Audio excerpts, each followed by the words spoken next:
My name is Don K. Preston. I am the president of Preterist Research Institute of Ardmore, Oklahoma. We're looking at 1 Corinthians chapter 15, where Paul said 4 times in verses 53 and 54 to put off the old man, put off corruption, put on mortality, put off mortality, and to put on the new man, to put on immortality, to put on incorruptibility.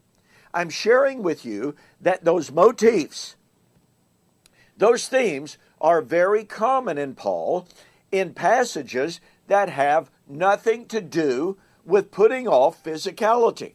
They have nothing to do with putting off physical flesh. Hey, I just got to share this with you. I didn't get to bring this up in my recent debate with Dr. Hester, but in an earlier presentation, Dr. Hester condemned the New International Version of the Bible because it uses the word flesh and translates it as evil nature, sinful nature. And Dr. Hester condemned that, and he said, when Paul uses the word flesh, he means flesh. Amazingly, he was commenting on Romans chapter 8, and Paul says, those who are in the flesh cannot be pleasing to God. And Paul said, you are not in the flesh. So here's Dr. Hester, who says flesh means flesh. And he made that comment condemning the New International Version's comments that it means sinful nature. And yet he glossed right over, completely ignored Paul's statement, you are not in the flesh. So here's Dr. Hester. Flesh means flesh, this stuff right here. And yet here's Paul saying you are not in the flesh. Talk about embarrassing. Talk about bad theology.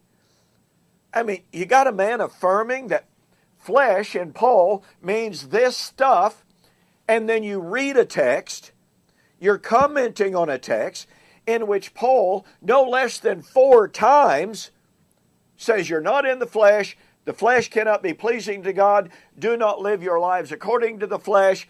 If you live according to the flesh, you're debtors to the flesh. Okay, 4 times.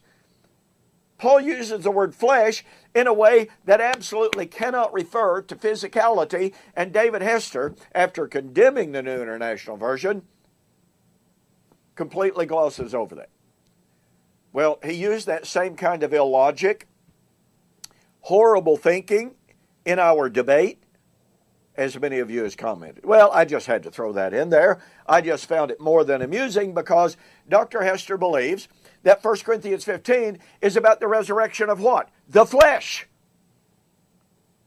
Even though Paul says the flesh profits nothing. And if you're in the flesh, you can't be pleasing to God. Okay, here Paul says put off mortality. Put off incorruptibility.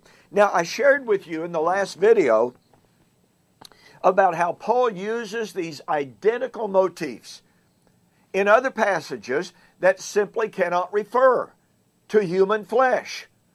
In Colossians chapter 3. Now, watch this. Watch this very carefully. 1 Corinthians 15, Paul is dealing with death. He's talking about resurrection, talking about putting off corruption, talking about mortality. Okay, watch this. Colossians chapter 3, Paul talks about death. And he says, if then you died with Christ. What? Paul is writing to people who are dead. Pretty obvious he's not writing to physically dead people, right? If then you died with Christ, your life is hidden. Now look, if the death that they had experienced is to be overcome, as it were, solved, resolved at the parousia, then that life, which is the counterpart of the death that they had experienced, is very clearly not biological death. You died. Your life is hidden. Your life will be revealed. Okay, watch this. Now he says, this is incredible. Therefore, verse 5, put to death your members that are on the earth. Remember him talking about the first man is earthly? Fornication, uncleanness, passion, evil desire, and covetousness, which is idolatry. Because of these things, the wrath of God is coming upon the sons of disobedience, in which you yourselves sometimes walked when you lived in them. Now watch this. But now you yourselves are to put off all of these. Remember 1 Corinthians 15? Put off the old man, put off the corruption. What is corruption? Phthora, moral corruption. Verse 9, do not lie one to another, since you have put off the old man. Put off corruption. 1 Corinthians 15. You have put on indusoste, or enduo, and you've put on the new man who is renewed in knowledge according to the image of him. What Paul said in 1 Corinthians 15, we have borne the image of the first man, of the earthly man, okay? And here he's talking about the earthly things. We have borne that image. Now we're supposed to put on the image of Christ.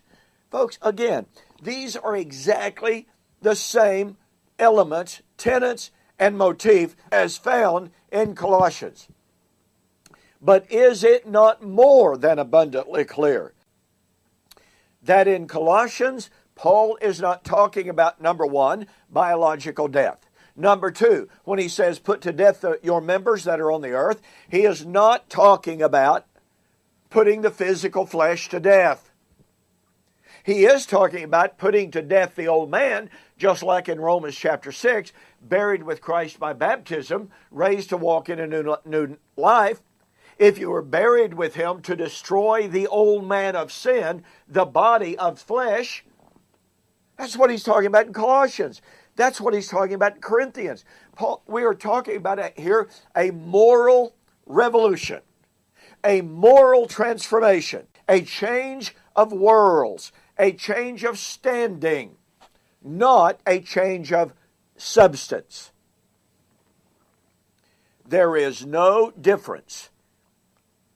There is no distinction between Paul's discussion of death, burial, resurrection, putting to death the old body, living eternally in Romans 6, Ephesians 4, putting off the old man that is corrupt, putting on the new man, which is created in righteousness and holiness, the death, the resurrection, the putting off of the old man, and the putting on of the image of Christ. There is no difference in any of these texts between 1 Corinthians 15. And yet, to reiterate, in these passages of Romans 6, Ephesians 4, Colossians 3, and other passages, Paul is very clearly not talking about putting off biological flesh, putting off a physical body. He is talking about putting off the corrupted image of Adam, putting on the glorious beauty of the image of Christ, which is righteousness and holiness and purity. I hope you can see the power and the beauty of Paul's exhortation. As we have borne the image of the first man, or the earthly man, let us bear the image of the heavenly. Boy, we've got more on 1 Corinthians 15 on the flip side. In the meantime, please don't forget to get yourself a copy of this brand spanking new book, One Root, One Kingdom, All Nations, a refutation of the charge of replacement theology. You'll be glad you did. You won't see a book that will more thoroughly reject and refute dispensational charge of replacement theology, and that more powerfully glorifies the work of Christ in the church than this book.